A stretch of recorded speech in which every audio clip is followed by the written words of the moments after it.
Creo que mi presentación en esto no es necesaria, simplemente me gustaría decir que yo estoy aquí porque después de muchos años cercano a la figura y al pensamiento de Antonio García Trevijano, he creado un grupo de estudio cuyo nombre es el Ateneo de la Libertad Política Colectiva, que está centrado en el estudio de esta persona.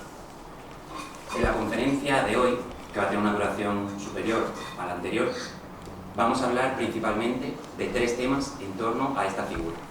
Primero, y por deferencia a las personas del pueblo de Alhama de Granada que han venido hoy a este acto, voy a hablar sobre su figura, sobre su nacimiento en este pueblo y cómo transcurrió su vida desde, como digo, su nacimiento hace hoy 99 años. Después hablaré de su pensamiento, que no se entiende sin hablar previamente de su obra.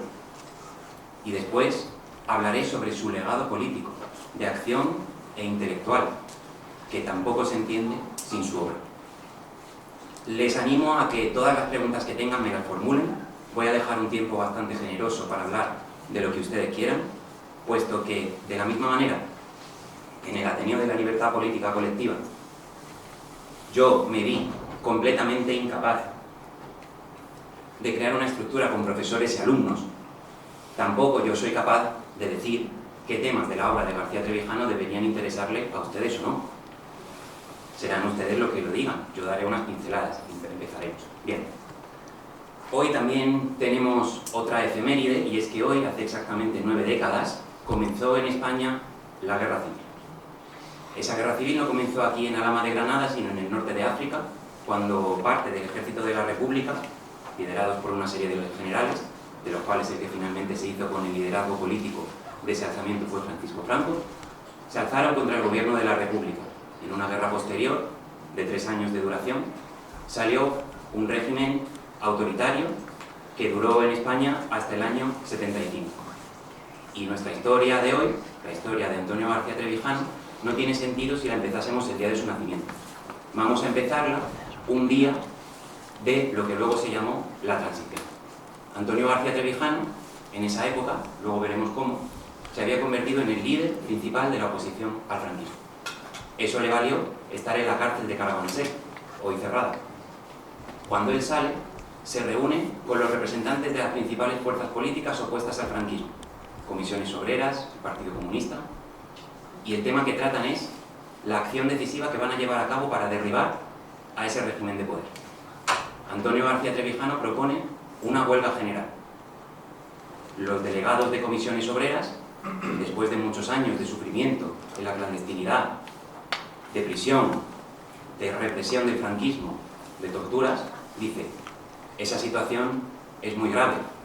¿Lo has pensado bien? Y dice García Trevijano: sí, más grave es la situación política en la que se encuentra España.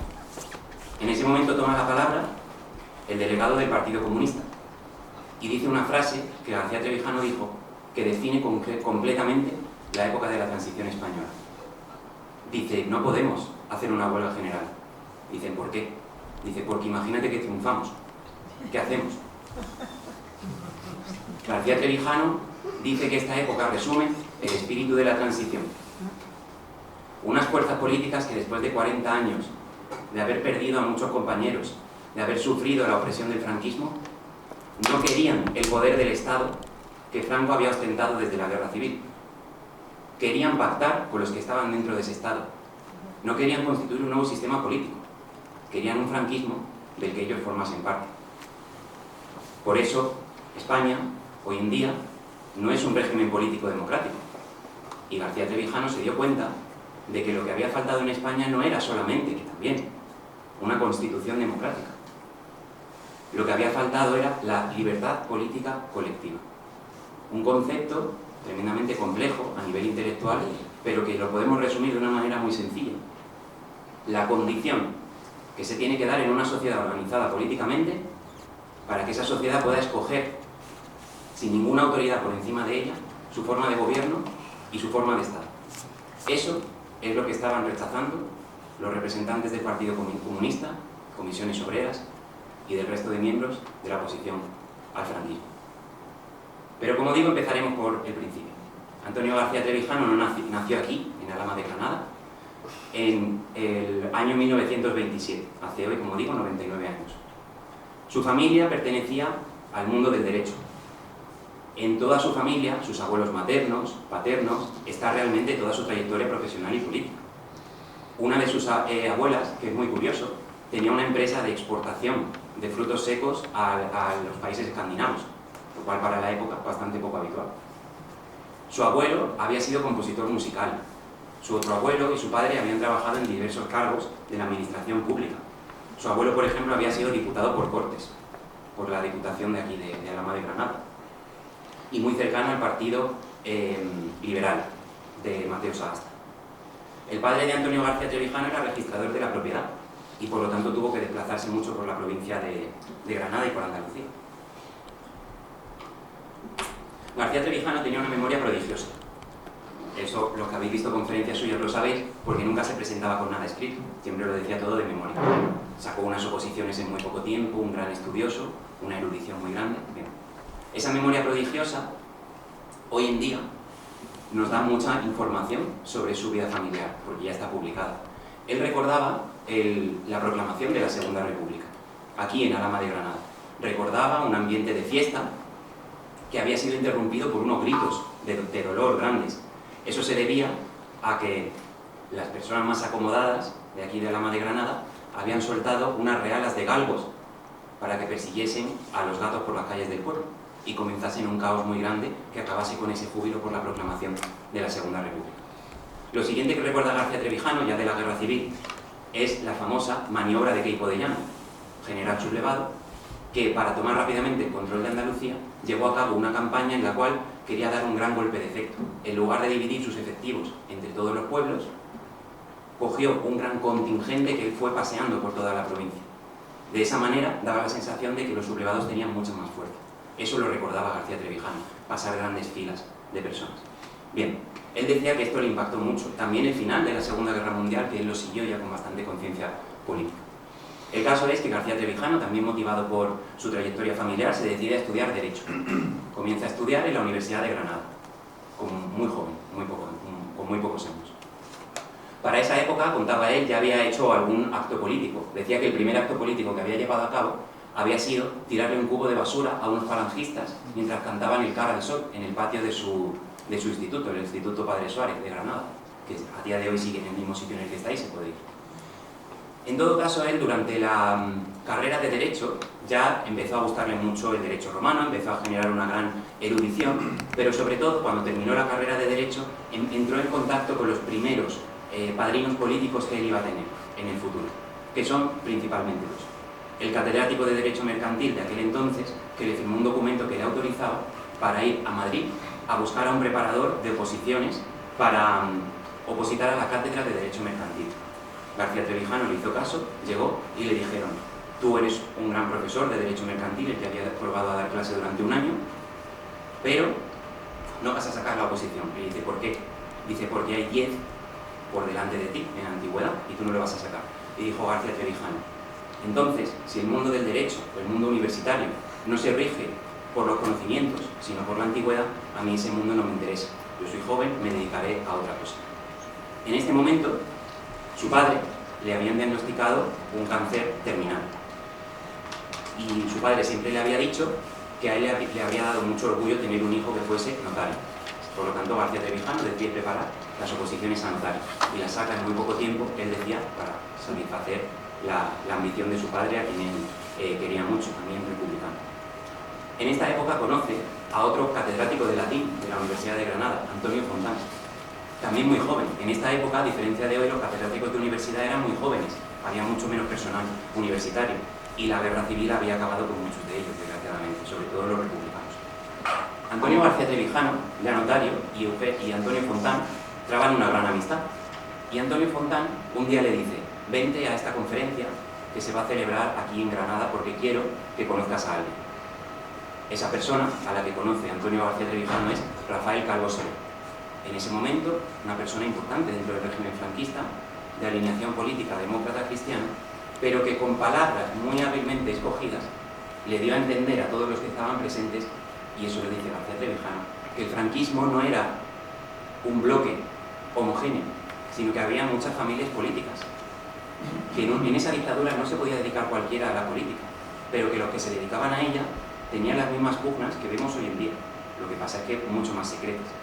García Trevijano ahí se dio cuenta de que el franquismo podía llegar a no terminar por causas, digamos, naturales o de agotamiento político. Y eso él lo tuvo muy en cuenta. García Trevijano ya decía que tenía una gran vocación política y él quería dedicarse a ello. El ejercicio de la notaría le iba a permitir estar en contacto con todas las clases sociales, los burgueses, los obreros, los agricultores, la iglesia. Un notario conoce a todo el mundo en un pueblo. Y eso él lo quería utilizar para desarrollar su formación intelectual y tener, como ha dicho Mario, que lo admiro mucho, un gran contacto con su esfera local, su esfera municipal, conocer las relaciones de poder de verdad, ya que él decía en esta época que las relaciones de poder salen fundamentalmente del ámbito vecinal. Ahí es donde está la política que a cualquiera le resulta evidente y la conoce. García Trevijano pidió como destino Montalbán, que abarcaba también Teruel y otra serie de ciudades. Se hizo bastante famoso y ganó bastante dinero porque consiguió resolver un asunto que estaba parado desde hace mucho tiempo, que era la distribución de las minas de carbón de Utrillas. Él lidió en este procedimiento que implicaba dividir no solo las tierras en la superficie, sino también las subterráneas, y se hizo bastante famoso. Sin embargo, él decía que en esta época industrial, digamos, campo de la provincia de Aragón, había mucho miedo y mucha desconfianza. Él no estaba consiguiendo tener las suficientes oportunidades para convencer y conocer a todas las personas que le habría gustado en este momento. Por lo tanto, decide pedir el traslado. Él ve que tenía una formación intelectual muy grande y muy sólida, estudiaba 12 o 18 horas al día como una consecuencia del hábito que tenía de la preparación de las oposiciones, pero que le faltaba el contacto personal, que él era un notario que vivía apartado de los demás y que él quería irse a un sitio en el que la gente le enseñase más sobre la política. Y pide el traslado a Jarandilla de Gaveo. ¿Por qué? Ahí había un movimiento campesino cuyo objetivo era sustituir los cultivos de esa zona por cultivos de regadío que tenían un rendimiento económico mucho mayor. Trevijano, con sus actuaciones notariales, consigue hacer esto y lo lleva a cabo. En 1959 hay una huelga campesina enorme en la que García Trevijano había contribuido, digamos, a impulsar. Y el resultado fue una victoria total de los trabajadores. Y también para García Trevijano hacerse bastante famoso y bastante conocido. En este pueblo, los propietarios de estas tierras, que habían tenido que ver que ahora tenían que dar el doble de jornal a los agricultores, le empezaron a hacer la vida imposible. Se ganó su enemistad. Pero no hay nunca nada malo sin algo bueno. A raíz de esto, y al ver que él se mantenía así firme, empieza a recibir contactos de personas, digamos, de alta alcurnia. Un día le habla Rafael Calvo Seret y Antonio Fontán y le dicen: tienes que conocer a alguien que ha mostrado interés en ti. Y ese alguien era don Juan de Borbón, abuelo del señor que tenemos aquí. Don Juan de Borbón le dice que él tenía interés en que en España, después del franquismo, hubiese una monarquía constitucional que resumiese un poco las ideas liberales y demócratas cristianas de la facción política a la que él pertenecía, y a la que pertenecía también Rafael Calvo Seret. García Trevijano se presenta como republicano en Villa Giralda, que es donde vivía don Juan en el exilio. Dice: yo soy republicano, pero entiendo que esta monarquía puede ser una buena opción para conquistar la libertad de España después de que se acabe el franquismo, y acceden a colaborar puntualmente. Desde este momento tienen una muy buena relación. García Trevijano, que era ya en este momento un político bastante inteligente, dice: yo no me puedo convertir en una especie de consejero anónimo de un monarca, tengo que tener una pata en cada sitio. Él dice que se le ocurren tres opciones. Se le ocurre la vía burguesa, que él había comprobado por una experiencia que tuvo en la cual el franquismo le invitó a participar en la redacción de una ley de administraciones públicas, y él dijo: y el general Franco estará sometido también al alcance de esta ley. Al ver que todos los que había ahí presentes, abogados y tal, se lo tomaban un poco a broma, dijo: entonces yo no hago más el ridículo, y se marchó. Luego estaba la vía estudiantil. Él iba mucho a Barcelona y tenía contactos con el movimiento estudiantil. De hecho, iba desde Zaragoza, donde se produce una anécdota bastante curiosa, esa es la razón de que tenga aquí este sombrero, que yo no uso habitualmente, que fue que él, con un sombrero como estos, estaba paseando por las calles de Zaragoza con su coche, un coche muy caro, un Pegaso de esa época, de los primeros deportivos que se vendieron en España, y le para una persona y le dice, pensando con ese color que tenía moreno de ser notario, de estar moviéndose por ahí, con ese coche tan caro y con ese sombrero, le dice: ¿tú qué eres, mexicano? Y García Trevijano dice, pues le voy a tomar el pelo a este, y dice, sí, sí, soy mexicano. Bien, se hace amigo de esa persona, y esa persona no era otro que el rey Juan Carlos, que estaba en ese momento haciendo el servicio militar en la Academia de Zaragoza. Esto dio lugar a una anécdota que después, cuando Juan Carlos le comentó a su padre a quién había conocido, le dijo a su padre, pero estás tonto, si ese es García Trevijano y ese mexicano no es, lo que es republicano, está tomando el pelo. Para que veáis que García Trevijano siempre tenía esta especie de retranca andaluza también muy típica. En fin, el caso es, García Trevijano en este momento decide que la notaría no es para él y que tiene que estar donde está el movimiento obrero. Y toma una decisión drástica, que yo no la conocía y me sorprende mucho, porque él dice, me doy cuenta de que en España, en una sociedad en la cual, a diferencia de hoy, no intenta disimular las diferencias de clase social, esta sociedad las acrecienta, busca que se noten lo máximo posible. Y por lo tanto a mí, que soy un notario, que soy conocido, que tengo dinero, nunca podré formar yo un movimiento obrero. Y se le ocurre una cosa, habla con algunos amigos suyos y le dice, estoy buscando una empresa para formar un movimiento obrero, pero no me voy a ir ahí con mi identidad, necesito un pasaporte falso y una casa y una vida paralela.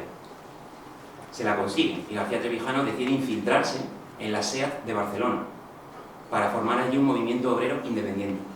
Y ustedes dirán, ¿por qué no comisiones obreras? En esa época ya estaba tratando de infiltrarse, pues precisamente por eso. Dice García Trevijano, la estrategia de comisiones obreras de infiltrarse en el sindicato vertical va a hacer que estos sindicalistas se olviden de lo que es la libertad política. Solo van a saber ganarle la batalla al derecho del franquismo. Y el franquismo siempre conservará ese poder. Sirve para conseguir ellos mejoras salariales y demás, pero no para cambiar el sistema político. Él decide hacer un movimiento ajeno. Uno de sus amigos le dice de broma, dice, hombre, ahora el riesgo que tienes es si con tu identidad falsa te enamoras de una obrera de la SEAT de Barcelona. Y él evidentemente se lo toma a broma. Pues fíjense qué casualidad que al poco tiempo, justo antes de hacer este cambio, García Trevijano conoce a la que sería su futura mujer, que se casan 3 meses después. Una francesa, también muy de izquierdas, pero de clase alta. García Trevijano no se ve capaz de coger su matrimonio y obligar a su mujer a vivir una vida de clandestinidad y, digamos, expuesta a las persecuciones del franquismo. Y decide trasladarse a Madrid, donde abre un bufete de abogados. Bien, aquí es donde empieza la acción política de García Trevijano. Con la conexión de Don Juan, él intenta hacerse aliado de todas las facciones políticas importantes que van a tener algo que ver con la oposición al régimen de Franco. Lo primero que él hace es, ante esta idea de no poder hacer él un movimiento obrero, contacta con los delegados de comisiones obreras.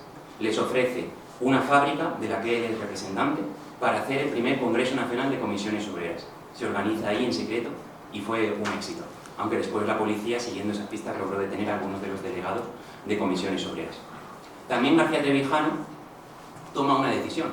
Él se da cuenta de que, como los medios publicitarios, los medios de prensa del franquismo pertenecían a distintas facciones políticas, él dice, uy, puedo explotar las peleas entre estas facciones para que a mí me favorezcan y convertir algunos de estos diarios en diarios independientes. Y se le ocurre hacer eso con un periódico que existía en ese momento, que es el Diario Madrid, un diario de tirada local. El Diario Madrid estaba presidido por unos falangistas, una parte de la falange.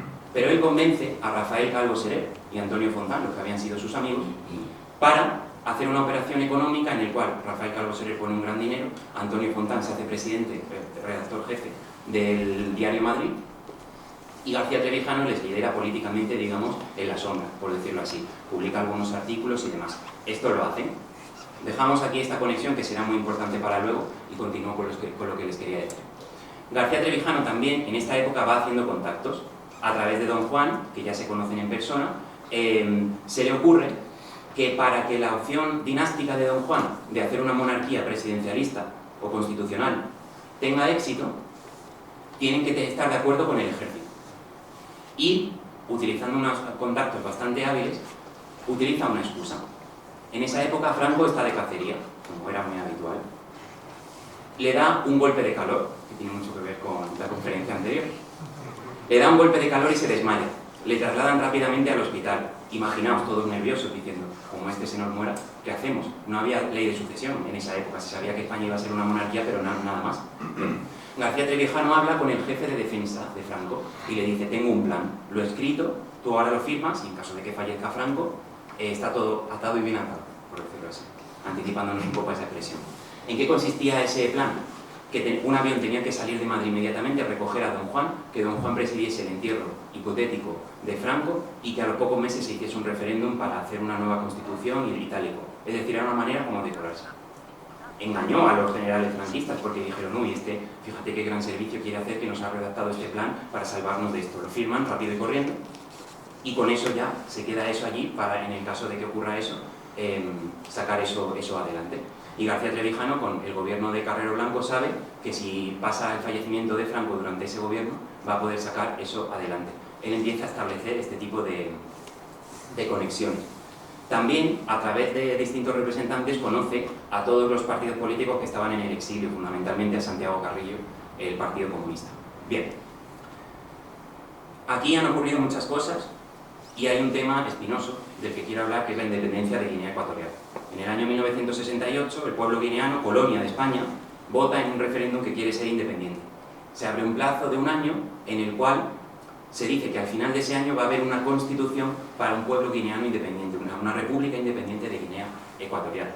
La idea del franquismo es utilizar este proceso para imponer un régimen neocolonial, es decir, un régimen en el cual los guineanos tienen independencia política, pero no la tienen ni cultural ni económica, no tienen banco propio, no tienen moneda propia, no tienen comercio, y España se dedica a saquear sistemáticamente Guinea. Todo esto lo propone el Ministerio del Interior del franquismo. Bien, García Trevijano toma la iniciativa, traba contacto con una serie de políticos guineanos y les dice hay que hacer una constitución porque lo que se están ofreciendo no satisface, no viene bien para nada. Digamos que García Trevijano, esto sería muy largo de contar, luego la pregunta si queréis lo profundizamos un poco más, lleva a cabo una serie de acciones para que Guinea pueda tener una constitución independiente. Lo que ocurre finalmente es que con la victoria y con muchos problemas políticos anteriormente, con la mediación de la ONU, etcétera, etcétera, Francisco Macías, político guineano, gana las elecciones en Guinea. Pero mete en el gobierno a dos ministros que estaban directamente recomendados por el régimen franquista. García Trevijano dice, has cometido un gran error, yo a partir de ahora no quiero tener nada que ver con esto. Pero se hizo bastante famoso. Luego, unos años después, hubo un intento de golpe de Estado contra Macías y por poco no la cuenta. Uno de estos ministros, de hecho, falleció en ese golpe de Estado. Bien. García Trevijano después asesora a Macías y hace un tratado como jurista para la creación de un banco nacional, una serie de tratados con Gabón, con Nigeria, con la Santa Sede, tratados con los que le pretendía romper el aislamiento político y económico que tenía Guinea. Él decía que por el orgullo que tenía como jurista de contribuir a la independencia de una colonia y también para que las relaciones entre España y Guinea superasen, digamos, el paradigma político del franquismo y no fuese una vergüenza para la historia de España haber impuesto un régimen neocolonial en un sitio de África. Bien, el caso es que esto hizo que, como era materia reservada todo este tema, no se podía publicar información y tal, el franquismo se la tenía jurada a García Trevijano, pero no podía dar ninguna información de lo que ellos habían hecho. Trevijano fue inteligente, sabía que el franquismo nunca publicaría eso. Y aquí se produce un evento clave, que es el fallecimiento con el atentado terrorista de Carrero Blanco. En este momento, García Trevijano toma una decisión. Le dice a Juan de Borbón, a partir de ahora es muy importante que tú levantes la bandera dinástica contra tu hijo. No puede empezar una monarquía habiéndose saltado al titular de los derechos y tienes que utilizar esto para evitar que ahora, en este momento de incertidumbre, gobierne, o sea, haya Juan Carlos, que va a ser una continuación del franquismo. Y le dice García Trevijano, yo voy a conseguir que cuando tú hagas esto, todos los partidos de la oposición te apoyen y vamos a unirnos todos en torno a esta reivindicación que haces tú contra el franquismo. Don Juan al principio está muy confiado, pero rápidamente le para los pies. Unos meses después le dice, nos ha ocurrido algo muy malo, ven rápidamente. Y le dice, Franco me ha quitado los derechos y se los ha ofrecido a Juan Carlos. Juan Carlos ha dicho que los va a aceptar. Y dice García Trevijano, dice, hombre, pues este es un momento histórico, porque ahora o tú te opones formalmente al nombramiento de tu hijo, lo cual es una crisis sin precedentes casi en los últimos 150 años de la historia de España, o abandonas y a ver lo que pasa aquí. Esto no lo podemos saber. Don Juan, al final, cedió a estas presiones. Juan Carlos, y García Trevijano dijo, pues entonces yo ya no tengo nada que ver contigo. A todos los que estaban presentes les dice, sois testigos de que esta monarquía española que se va a imponer ahora es una monarquía sin honor. El padre y el hijo se han traicionado mutuamente, esto ya no lo salva nadie. Por lo tanto, a partir de ahora España, para ser democrática, solo podrá ser una república. Y ahí empieza la historia de la Junta Democrática. García Trevijano reúne en un hotel de París a los representantes de todos los partidos. Tanto el Partido Comunista como la Democracia Cristiana de Calvo Sereno. Se ponen de acuerdo en unos puntos. Resumidamente, 2 años o 1 año de derechos, de libertades individuales totales, de prensa, de tal, de cual, y después un referéndum de forma de Estado y de forma de gobierno. Monarquía o república, el sistema parlamentario de la Segunda República, otro, el que proponía García Trevijano, lo que sea. Y todos los partidos de la oposición al franquismo aceptan esto. Menos uno, el Partido Socialista. El Partido Socialista tenía sus propios planes. ¿Por qué? No sé si ustedes lo saben, en el año 1974, un golpe de Estado militar derribó a la dictadura de Salazar en Portugal, lo que se llamó la Revolución de los Claveles. Un movimiento pacífico en el cual el Partido Comunista, junto con las máximas jerarquías militares de Portugal, se habían puesto de acuerdo para derribar a una dictadura, sin un solo muerto, pacíficamente. Todos los políticos de España entran en pánico, pero sobre todo quien entra en pánico es el secretario de Estado de Estados Unidos. Dice, no nos podemos arriesgar a que los 2 países de la península ibérica tengan un régimen de un partido comunista apoyado por el ejército. No nos podemos permitir que todo nuestro flanco oeste, el centro de toda la OTAN, esté expuesto de esta manera. Hay unas conversaciones que ustedes las pueden escuchar de los papeles del caso Watergate, escuchas en la Casa Blanca, en el que Henry Kissinger dice, tenemos que buscar a una persona en España que nos prometa una revolución aquí política, no, sino una evolución más gradual y un sistema que nosotros podamos controlar bien. Henry Kissinger va a España y dice, sin ningún problema. Ahí es donde se empieza a fraguar el pacto entre 3 personas. Juan Carlos, Fraga y Felipe González. Felipe González le ofrecen ser él la cabeza de la oposición al franquismo, ser el hombre fuerte de la oposición y por lo tanto una carrera política prometedora después del final del régimen. ¿A cambio de qué? No república, no partido comunista, etcétera, etcétera. Felipe González lo acepta. Tiene un obstáculo, García Trevijano. Muy sencillo. Se ponen de acuerdo en el momento en el que es necesario, en el momento de máxima popularidad de García Trevijano y en el que él había resistido, por ejemplo, el cierre del periódico que yo les había dicho antes, el Diario Madrid, sacan unos papeles en los cuales se dice que García Trevijano estaba implicado en las sentencias de muerte que había firmado Macías en Guinea y que García Trevijano era un agente que estaba intentando obstaculizar los intereses de España en Guinea, tal y cual. Y ustedes dirán, no les he dicho que era esto materia reservada, ningún periódico podía publicar esto, es un delito muy grave. Bien, Felipe González convence rápidamente a los falangistas que dirigían en ese momento España, dice, levanta esta materia reservada, a partir de ahora se puede publicar. Al día siguiente, con esa difamación. La carrera política de García Trevijano queda tocada. A partir de este momento, él pierde gran fuerza. La Junta Democrática va perdiendo fuerza, se intentan formar otra serie de organizaciones y tal, pero ya se está imponiendo la línea del PSOE. ¿En qué consiste la línea del PSOE? Pacto con el franquismo para que los partidos políticos sean legalizados. Frente a la línea que había defendido antes García Trevijano de no, el franquismo no es nadie para legalizarnos, ruptura, todos somos legales porque todos pertenecemos a la sociedad española. Bien, a García Trevijano le meten en la cárcel, en ese momento evidentemente la oposición se desmoviliza por completo y cuando él ya sale de la cárcel volvemos al primer momento de esta conferencia. Dice huelga general y tal y cual, y ahí ustedes entienden que ya no tenían interés en hacer una huelga general. Se producen los pactos de la Moncloa, el Partido Comunista es legalizado con cuentagotas, la ley de reforma política, las primeras elecciones y la firma de la Constitución de 1978. Aquí García Trevijano no había logrado su objetivo de que España fuese una república democrática. Esta traición inicia su pensamiento político por una cosa. Él, antes de que saliese lo de Guinea, como ya habían intentado 2 veces, piensa que van a intentar matarle. De hecho, hubo 2 intentos de asesinato contra su persona. Y se pone a redactar todo lo que él piensa sobre el franquismo, que será lo que explica a continuación. Ese es su primer libro, que se llama La Alternativa Democrática, su análisis de la situación política del momento y lo que él haría si fuese presidente de un hipotético gobierno. Ese libro lo publica en el año 1977. Después de eso, García Trevijano sigue ejerciendo como abogado, pero con un desengaño político muy grande, pero siendo bastante famoso entre todos los que habían formado parte de la oposición, también en los medios de comunicación. Él había sido propietario de un medio. Se le ocurre una nueva acción que llevar a cabo.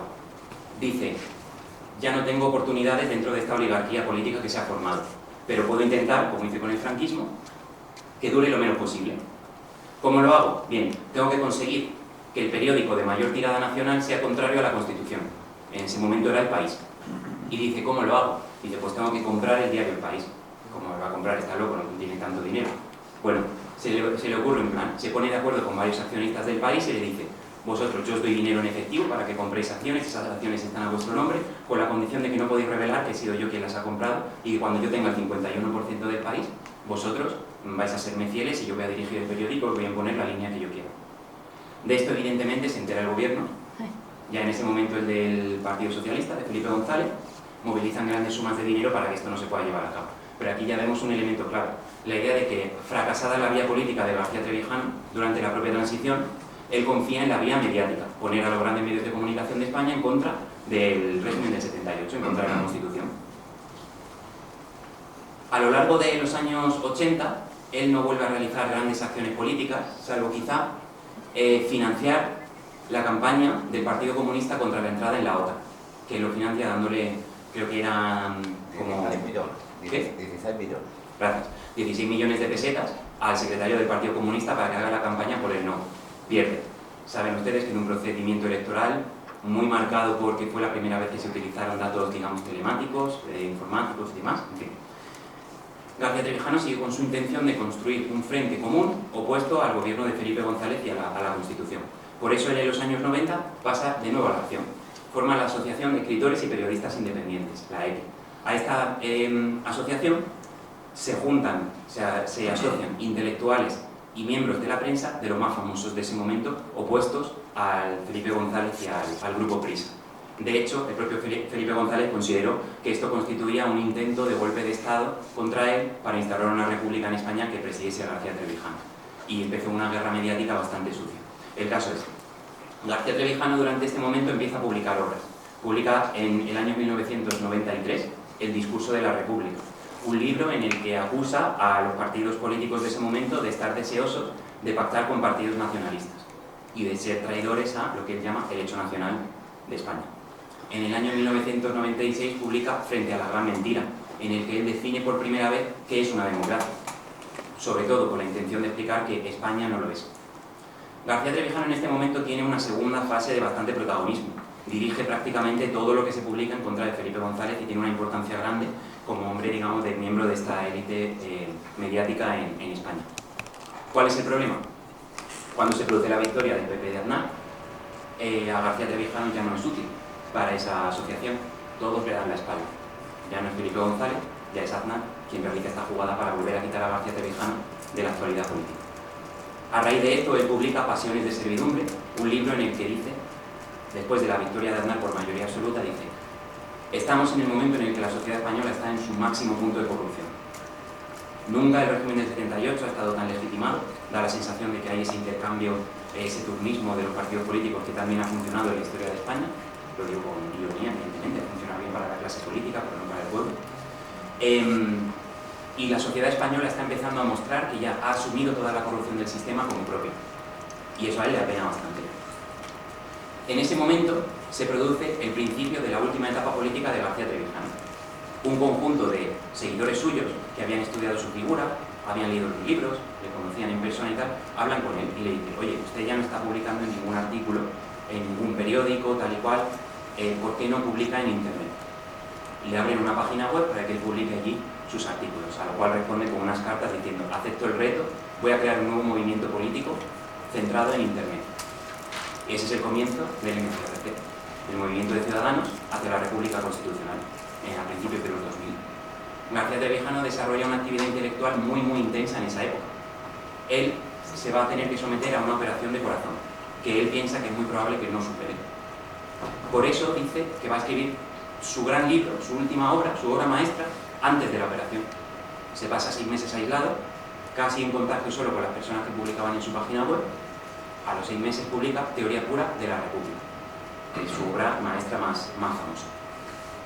Él preside el MCRC con grandes éxitos, sobre grandes conferencias, un grupo bastante nutrido de personas a su alrededor, hasta el año 2018 en el que fallece. Bien. Hasta aquí la vida de García Trevijano. Creo que lo hemos cubierto todo. Si tenéis dudas sobre algo me podéis preguntar después.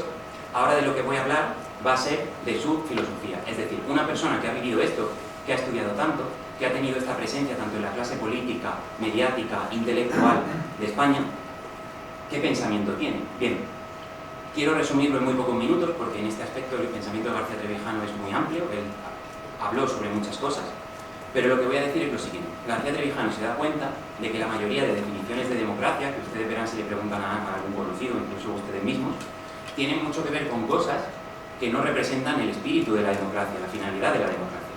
La democracia habitualmente se define como voto, estado asistencial o estado de bienestar, libertades individuales, civiles, un estado que gobierne lo público con cierta sabiduría, que redistribuya la renta, este tipo de definiciones. García Trevijano dice no. Tenemos que analizar el poder como unas relaciones que se dan en todos los ámbitos de la sociedad y que encarnan un peligro. Allí donde hay relaciones de poder, sea en una familia, en un colegio, como decíamos antes, en un sindicato, en un partido político o en un Estado, existe el riesgo de que el que tiene el poder lo utilice para oprimir a los demás. Todos entendemos, ¿no? Existe el riesgo de que ese que tiene el poder sea un incompetente y perjudique a los demás porque su incompetencia afecta al resto. También existe el riesgo de que sea un corrupto, que esté pensando más en sí mismo que en los demás. ¿Cómo evitamos esto? Porque evitarlo, por ejemplo, que decirles en una asociación cultural, si a ti no te gusta lo que hay ahí, te vas a otra y no pasa nada, mala suerte. Con el Estado no podemos hacer esto. El Estado es ineludible. El Estado es una entidad burocrática que tiene una libertad de acción que le permite utilizar contra nosotros la violencia, la fuerza. Usted no puede elegir no cumplir las leyes porque no le parezcan bien. Las tiene que cumplir obligatoriamente. Ese es el gran problema político que García Trevijano quiere resolver, el mismo que se deriva de la conferencia anterior. El Estado existe. ¿Qué hacemos con él? ¿Cómo evitamos esa opresión, esa corrupción o esa incompetencia? García Trevijano dice, muy sencillo. Siendo que hay gobernantes que controlan el Estado y gobernados que reciben esos efectos, suponemos que si los gobernados controlan a los gobernantes, mucho menos probable que los gobernantes lleven a cabo eso de mala manera. Gobernarles implica saber lo que hacen, poder elegirles, poder echarles, etcétera, etcétera. Eso es la democracia para García Trevijano. Control de los gobernantes por parte de los gobernados. No es gobierno del pueblo, porque si gobierna el pueblo y el pueblo es corrupto, no estamos en las mismas. Es control de los gobernantes por parte de los gobernados. ¿Podemos hacer con esto un sistema político? No. Ese control del poder no sabemos cómo institucionalizarlo. Necesitamos mucha técnica jurídica. García Trevijano era jurista, y un buen jurista. Sabía lo difícil que era esto, le había pasado a lo largo de su vida muchos problemas políticos y jurídicos que él había tenido que resolver. Bien, él dice, voy a mirar toda la historia del pensamiento, a ver en dónde veo yo ideas o hechos que me enseñen cómo funciona ese control del poder. Y él se da cuenta de algo. La democracia, que a todos siempre nos han dicho que era ejemplar, la democracia ateniense, tenía un problema. No hablo de la esclavitud y también, que por supuesto también. Vamos a pensar que estuviésemos hablando de la democracia ateniense como solo los que estaban en la asamblea. Ellos están allí presentes, deciden directamente. No pueden controlar a los gobernantes porque ya son ellos los gobernantes, están ahí reunidos. No hay control de unos a otros, hay crítica, hay deliberación, hay debate, hay peleas políticas. No es eso lo que ocurre en el presente. Un país de 40 millones de personas, de 50 que somos ya casi, no puede tener esa forma de gobierno. ¿Qué hacemos? García Trevijano se da cuenta de lo que él tiene que hablar principalmente es del Estado. Y no cualquier Estado, un Estado de derecho. Un Estado que ejerce esa fuerza a través de leyes. El Estado no hace indiscriminadamente un ejercicio de violencia. El Estado aprueba una ley que se ejecuta y cuyo cumplimiento se vigila. Bien, dice García Trevijano, muy sencillo. Si existen estos tres poderes, legislativo, ejecutivo y judicial, lo que debemos hacer es, primeramente, que el pueblo elija a todos ellos. ¿Cómo? Una votación. Para el presidente del gobierno, una votación de todos, como pasa en tantos países del mundo. Para el Congreso, una elección, una votación. Bien. Además, hay otro requisito. Aquí estamos hablando de que un grupo pequeño de una sociedad va a ser representante de todos, jurídicamente, en el Estado. En una monarquía, siempre se nos ha dicho que ese monarca, a quien no ha elegido nadie, es capaz de representar a toda la nación española en el exterior. Esto entendemos que no es democrático. ¿Qué control hay ahí si esa persona está ahí por nacimiento? No hay control.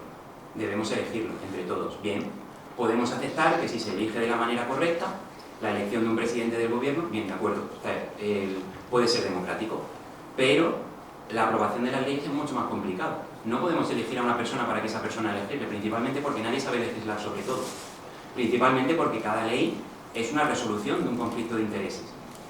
Y dentro de una sociedad política existen muchos más conflictos de intereses casi que personas hay. García Trevijano dice, necesitamos representación política. ¿Qué es la representación política? Que de la misma manera que escogemos a una persona para que nos mande, que es el presidente del gobierno, que ejecute las leyes, tenemos que elegir a una persona a la que nosotros mandemos para aprobar esas leyes. ¿Qué criterio tiene que utilizar esa persona para redactar esas leyes?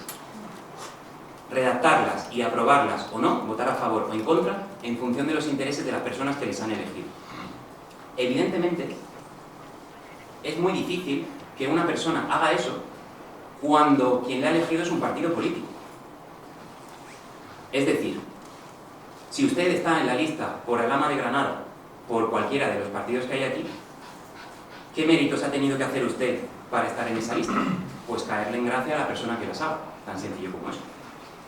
Si esa persona que las hace le dice, hay aquí cosas políticas que tú no entiendes, pero tienes que votar en contra de esta ley que va a suponer, por ejemplo, resolver el problema de la climatización en las aulas, esa persona ¿quién votará? ¿A favor o en contra? Si esa persona no sabe ni quién es. Aquí en Alhama no sabrán quién es. Si se lo cruzan no lo identificarán. Bien, dice García Trevijano, esto no puede ser así. Tenemos que poder escoger a representantes nuestros a los que podamos mandar y revocar, que sepamos perfectamente quiénes son, que estén aquí y que estén en una esfera local que nos permita entender nuestras relaciones políticas como parte de la relación que tenemos con nuestro representante. Eso es para lo que es para García Trevijano un distrito uninominal, que él le da el nombre en su teoría pura de la República de mónada. Mónada es pues lo mismo que la célula en la biología. Para formar un organismo, ese organismo está dividido en células. Cada célula de la organización política de un país es una mónada. Un distrito de 80.000, 90.000, 100.000 personas que pueden identificar y para el que se puede elegir claramente a un representante que sepa qué está votando y para quién. Eso es el segundo criterio, la representación política. Él considera que con eso está más o menos logrado. Hay un problema. Imagínense que votamos a un representante político y escogemos a un presidente del gobierno. Y ese presidente del gobierno al día siguiente le dice, tú que eres representante de no sé qué, tienes que aprobar esta ley que a mí me viene muy bien. Para eso, ¿qué necesito? Que votes esto. ¿Qué quieres a cambio? Ellos se ponen de acuerdo y se produce esa corrupción que queríamos evitar. Entonces García Trevijano identifica algo. El pueblo no puede estar continuamente luchando contra sus gobernantes. Son una clase política distinta, unos recursos económicos distintos y están en el control del Estado. Es una desventaja muy grande. ¿Cómo hacemos que no se alíen entre ellos contra nosotros? Muy sencillo. Creando mecanismos para que se opongan los unos a los otros. Tú vigilas el presupuesto del otro. El otro vigila si tú estás cumpliendo esta ley. A ti se te elige por separado, una fecha completamente distinta. Se puede presentar quien sea. Es decir, allí donde haya poder, en el Estado, debe trocearse para que se vigilen mutuamente. Para que hagan lo que el pueblo, por su situación de inferioridad material, no puede hacer, que es ese control del poder. Entonces, para García Trevijano, la separación de poderes es un elemento clave de la democracia. Hay más requisitos. Solo con los que he dicho, podríamos llegar a la conclusión que él decía y que era incendiario en esa época. En esta no, que es que España no es una democracia. En España es el Congreso el que elige al presidente del gobierno, no los ciudadanos. Además lo eligen con una serie de pactos que no forman parte de las razones por las que les han votado. Les votan, les dan un cheque en blanco y ellos hacen lo que consideren. El primer año, el segundo, el tercero, si se les quiere echar no se les puede echar, etcétera, etcétera. Por otro lado, no hay representación política. Los representantes son de los partidos. Los jefes de los partidos hacen las listas. Y esas son las que se presentan. Ahí no elige nada el ciudadano nunca. Solo dice si acepta o no lo que un partido ha escogido. Bien, García Trevijano dice que este sistema político no es una democracia y que es un estado de partidos, una oligarquía de partidos. ¿Por qué hay tantas oligarquías de partidos en Europa? Muy sencillo. Porque en una Europa posterior a la Segunda Guerra Mundial, provocada precisamente por conflictos muy grandes dentro de cada país, dos bloques antagónicos enfrentados y una clase política que había sido derrotada en todos sus extremos por el fascismo, Estados Unidos no puede permitirse que haya democracias en Europa. Necesitan estados que ellos puedan controlar desde el exterior. Y es mucho más fácil controlar a 3 jefes de partido que a 20 millones de personas. Por eso Estados Unidos diseña esto. Pero Estados Unidos no puede llegar y decir: europeos, he diseñado este sistema político para vosotros que es perfecto. Evidentemente le dirían que no. ¿Cómo lo hacen? Se coge a una serie de juristas alemanes, se les dice que diseñen eso que se llama estado de partidos y que den argumentos de que eso es mejor que la democracia hasta ahora existente. Esos juristas alemanes, que García Trevijano critica en sus obras, que los odia, dicen: el sistema de partidos es mejor que la democracia. No hay representación, pero no hace falta la representación porque esto es democracia directa, porque los partidos representan a distintos sectores de la sociedad, porque no representan a personas, representan ideas. Están representados los progresistas, los conservadores, etcétera, etcétera. Dicen: no tiene que haber separación de poderes, porque si la sociedad ya ha escogido a este Congreso, ¿para qué lo vamos a separar ahí? Si ese Congreso escoge a un presidente del gobierno, es lo mismo que si lo hubiese escogido el pueblo. Bueno, pues esa mentira tan burda, en una sociedad traumatizada por completo por la guerra mundial, puede tener sentido. El verdadero crimen del que se da cuenta García Trevijano es de que en España, en la transición, cuando se sabe que la Guerra Fría no puede continuar muchísimos más años, España escoge exactamente el mismo sistema político. ¿Por qué? Porque el partido que se cargó desde dentro la Junta Democrática estaba financiado precisamente por la Internacional Socialista de Alemania. Esos son los juegos políticos que hay. Y por el Departamento de Estado de Estados Unidos, Henry Kissinger. García Trevijano entonces ha definido una democracia. Dice: el camino en política es más importante que los resultados. No se puede llegar a una democracia, por ejemplo, con un golpe de Estado de que entre una persona y tal, porque él ve, por ejemplo, el golpe de Estado de Gaulle en Francia y dice: esto no ha servido. Se ha creado aquí la figura de una especie de ángel de la guardia, sobre todo los franceses. Eso no es democracia. Dice: es necesario que una sociedad estatuya libremente una democracia. Y eso para él es la libertad política colectiva. Tan sencillo como eso. La pregunta le va llevando a la respuesta. García Trevijano, que todo lo que yo he dicho hasta ahora, eso, yo no lo quiero llamar simplificación, prefiero que sea un resumen. Sería un error por mi parte si fuese una simplificación, pero bueno. Es lo que dice en Teoría Pura de la Democracia, el libro que publicó con el nombre de Frente a la Gran Mentira.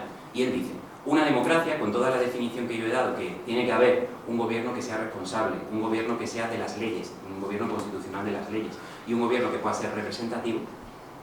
Democracia es un sistema político que el pueblo estatuye libremente, separando el poder ejecutivo del legislativo, y garantizando dos cosas: la independencia judicial por un lado y el derecho de apelación al pueblo por el otro. ¿Qué es el derecho de apelación al pueblo? Que si en cualquier caso hay un problema de la clase política que se demuestra que la clase política no es capaz de resolver por sí misma, le corresponde al pueblo decidirlo. Por ejemplo, si se intenta formar gobierno en repetidas ocasiones y no dejan de vetarlo, el problema es ingobernable, García Trevijano considera: perfecto, se disuelven ambas cámaras y el pueblo vuelve a votar. Si no se puede hacer más veces, se redacta una nueva constitución, se hace la medida que se tenga que hacer, derecho de apelación al pueblo. No hace falta entrar en los tecnicismos jurídicos, y esa es la razón por la que estoy hablando sobre todo de la teoría de la democracia, no la teoría de la república, donde García Trevijano sí explica todas las instituciones concretas que él haría en España para que fuese democrática, porque lo que quiero que entienda es que la democracia para lo que sirve es para que una sociedad que ha conquistado su libertad política la pueda mantener en el tiempo. Que el Estado no acabe con esa libertad política, que no acabe con esa opresión, esa corrupción o esa incompetencia. Que el pueblo siempre se pueda defender de eso. Eso es de lo que hablaba al principio de este bloque. El control de los gobernantes por parte de los gobernados. ¿Resuelve esto algún problema concreto? No. El único problema que resuelve es el de la libertad política colectiva. La libertad política colectiva no es un fin en sí mismo, pero es la herramienta que necesitamos nosotros, que somos los gobernados, para solucionar cualquier problema. Tenía mucho que ver con la pregunta que te hacían antes. Quien sea socialista, quien sea comunista, quien sea de derechas, liberal, si quiere algo, un cambio en la situación política, tiene que poder llevarlo a cabo. Si yo quiero viajar, tienen que existir aviones que me lleven. Eso es la libertad política colectiva. Una condición que no es suficiente para resolver los problemas políticos, pero que es necesaria para que esos problemas políticos los resuelva el pueblo. Y eso es una república para García Trevijano. Un ordenamiento político en el cual el pueblo tiene las herramientas suficientes como para gobernar la res pública, la cosa pública, a través de sus representantes y a través de un gobierno elegido libremente. De eso trata la obra de García Trevijano. Todas esto empieza a plantear una serie de dudas, él lo justifica. Como digo, él desarrolla instituciones concretas, habla de cuestiones como, por ejemplo, si los jueces deben ser o no funcionarios, es decir, problemas concretos. Evidentemente eso requiere unos conocimientos, una técnica jurídica que no hay necesidad de hablarla aquí. Lo importante es eso que les acabo de contar. Bien. Si lo recuerdan, les he dicho que García Trevijano, después de haber publicado esto y después de haber hecho innumerables conferencias, fallece en el año 2018. La asociación que él había creado, el Movimiento de Ciudadanos hacia la República Constitucional, el MCRC, sufre terriblemente por su pérdida. Se acaba yendo mucha gente, acaba habiendo muchos problemas, se hacen programas de radio, de televisión, se intenta difundir esta teoría y demás. A partir de la pandemia, donde se hace quizá más evidente algo que decía García Trevijano, que es la libertad política colectiva es la garantía de las libertades individuales. Lo explico muy rápidamente. La libertad individual no es una libertad positiva de hacer algo, es la ausencia de obstáculos para hacer algo. ¿Vale? Como decíamos en la conferencia anterior, la existencia del Estado en sí mismo ya es un obstáculo para cualquier libertad que tengamos. ¿Por qué? Porque ahí hay unas personas que pueden usar la fuerza para que nosotros no hagamos lo que queremos hacer. Es un obstáculo. Bien, García Trevijano, por lo tanto, dice: cualquier sistema que no tenga democracia, las libertades son solo un regalo, algo de prestado, algo que en cuanto molesta el poder se quita, si ese poder no es democrático. Bien. Por lo tanto, es necesaria la libertad política colectiva para que las libertades no sean meramente derechos, que se pueden quitar y poner. Eso es lo que él decía. Durante la pandemia creo que para mucha gente esto resultó bastante evidente. Y hubo un segundo boom. Muchos de ustedes conocerán la Junta Democrática, una asociación que se creó esos años y que sigue existiendo a día de hoy, que no tiene que ver con la Junta Democrática que creó García Trevijano durante el franquismo, sino de creación más reciente. Yo personalmente, que siempre he pensado que es muy importante conocer bien estas ideas para poder llevar a cabo una acción política buena, y que iniciativas como la que nos ha contado Mario debería contar con el asesoramiento y con la colaboración de personas que, como ha señalado la pregunta de Emilio antes, no se pueden dedicar en cuerpo y alma a una causa concreta, sino que pueden tratar de asesorar para hacer más fáciles todos estos procesos y en última instancia llevar al objetivo que García Trevijano quería. Bien, yo he pensado que siempre para eso era necesario hacer algo para informarse, para estudiar la obra de García Trevijano en serio. Por eso, el año pasado, junto con otro compañero, he creado un grupo de estudio que se llama Ateneo de la Libertad Política Colectiva, del que les hablaba al principio. En ese grupo a lo que nos dedicamos es a estudiar los libros de Antonio García Trevijano. Elegimos un libro, comienza más o menos con el curso universitario. Ese libro se estudia capítulo por capítulo en reuniones online. Cada semana la reunión la dirige una persona distinta. Recuerden que al principio les he dicho que yo no me veo en la capacidad de escoger maestros y alumnos. La dirige una persona distinta y dice, no cuenta, no da una clase. Dice, oye, he leído este capítulo, esto me ha gustado, esto no lo he entendido. ¿Qué pensáis vosotros de esto? El resto asisten, lo comentan, se ha leído el capítulo previamente, y así, semana a semana, página a página, párrafo a párrafo, vamos estudiando la obra de García Trevijano. Yo estoy muy feliz porque esto me ha permitido comprobar que frente al interés que tienen muchas personas en decir que la obra de García Trevijano es tremendamente compleja y hace falta como gente hiperinteligente que la interprete por nosotros, me he dado cuenta de que todo el mundo ha podido sacar su propia interpretación de García Trevijano. Y buenas interpretaciones, y se aprende mucho. Y estoy muy contento porque a lo largo de este tiempo ya han pasado más de 200 personas por el Ateneo y muchas de ellas han terminado la obra y les ha gustado y quieren seguir el año que viene. El primer año leímos Teoría pura de la democracia, por eso ven que tengo muy fresco esto. Este año hemos leído de nuevo Teoría pura de la democracia y El discurso de la República, al menos su primera parte, que se llama Derecho Nacional a la conciencia de España. La tesis de ese libro es muy sencilla. España no es un proyecto político, ni una ideología, ni un relato, ni un cuento. España es un conjunto muy complicado de hechos históricos con causas a veces azarosas, y no necesariamente voluntarias. Algo con lo que hemos nacido, como la familia en la que nacemos. Nacemos en una familia no porque lo elijamos o no porque construyamos un relato de yo he nacido aquí, no, es porque es lo que nos ha tocado. Nacer en una mejor familia es mejor. Ser consciente de que hemos nacido en la familia en la que hemos nacido, lo que se dice tener una familia estructurada, está muy bien. Bueno, pues si todos hemos nacido españoles, o de la nación que sea, vamos a intentar ser una familia estructurada. ¿Cómo se logra eso? No inventándonos lo que es esa familia, diciéndolo tal y como es. No haciendo caso al que dice, no, tenemos que hacer esto porque España tiene que ser de no sé qué, y España tiene que cambiar para ser de no sé cuánto. Que no dejemos que se aprovechen de nosotros de esa manera, tan sencillo como eso, y muchas otras cuestiones de las que se habla. Este siguiente año, y con esto termino, vamos a leer otros 2 libros, y quiero anunciarlos aquí antes que en ningún otro lugar. El primer libro que vamos a leer se llama Pasiones de servidumbre. Es el que he mencionado, que escribe García Trevijano para decir, oye, tú, español, los comportamientos que ves a tu alrededor y que vemos, por ejemplo, en la conferencia que acabamos de escuchar, no son porque la gente sea muy mala, muy ignorante, no. Las personas no tenemos libertad individual para hacer lo que nos dé la gana en cada momento, ¿no? Estamos muy limitados. Y una de esas grandes limitaciones es el sistema político bajo el que nos ha tocado nacer. García Trevijano hace 60 capítulos de 3 o 4 páginas en las que explica distintos comportamientos que se dan y que no se dan en España y su relación con el sistema político, para decir cómo sería España de distinto si fuese una democracia. Muchos de esos comportamientos, el egoísmo, el miedo, la vanidad que nos hace no implicarnos en una acción política, aunque estemos sufriendo sus consecuencias negativas, eso él lo trata de explicar. ¿Se debe solo a nuestro sistema político? No, evidentemente es muy complicado responder a esas cuestiones, pero tenemos que tenerlo muy en cuenta para diseñar acciones políticas. Es tan sencillo como eso. Ese es uno de los libros que vamos a leer. Después vamos a volver a leer el discurso de la República, pero las 2 partes. García Trevijano, en el Hecho Nacional de la Conciencia de España, dice en la primera carta, España es un hecho. En la segunda carta dice, los partidos nacionalistas se aprovechan de engañar a los demás con respecto a ese hecho. Tercera carta,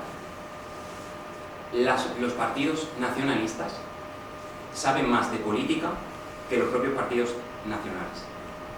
Se lo dejo así como para que ustedes se metan en el Ateneo a estudiarlo y puedan entender por qué lo dice. Cuarta carta, que surja el independentismo en Cataluña y el terrorismo en el País Vasco en la época en la que surgen, es consecuencia de un contexto global, con teorías económicas que están fracasando y otras que están triunfando, y por lo tanto tenemos que ser conscientes de ello. Pero acaba con una pregunta. ¿Por qué en España, esto lo dice en los años 90, por qué en España no hay una juventud, lo que sea, que sin ser nacionalista española se oponga al independentismo o al terrorismo? ¿Por qué miramos de lado? García Trevijano esboza algunas respuestas, pero dice, a continuación escribiré un segundo volumen de este libro explicando esa cuestión, a la que él llama la servidumbre voluntaria. ¿Por qué legitimamos a aquel que tiene el poder cuando sabemos que ese poder nos puede hacer daño a nosotros? Y sobre todo, ¿cómo librarnos de ese impuesto? Esos son los libros que vamos a leer. El Ateneo yo lo he tratado de diseñar para combatir la ignorancia política, al menos respecto al pensamiento de García Trevijano. Por lo tanto, no saber nada sobre el pensamiento de García Trevijano no es impedimento para estar allí. Todo el mundo puede hacer esa lectura. Hay gente estupenda, gente que lleva en el contacto con las obras de García Trevijano desde hace 20 años, que estaba muy desencantada y que ahora se ha querido unir a este proyecto. Y está ahí para ayudarles a ustedes, si entran en el Ateneo. Y en el futuro, ayudar a toda España con nuevas acciones políticas, a las que yo espero que, al igual que en este acto, estábamos haciendo todos los que estamos aquí y han hecho una gran contribución organizando este acto, yo también espero poner mi granito de arena con el Ateneo y espero haber logrado eso en esta conferencia.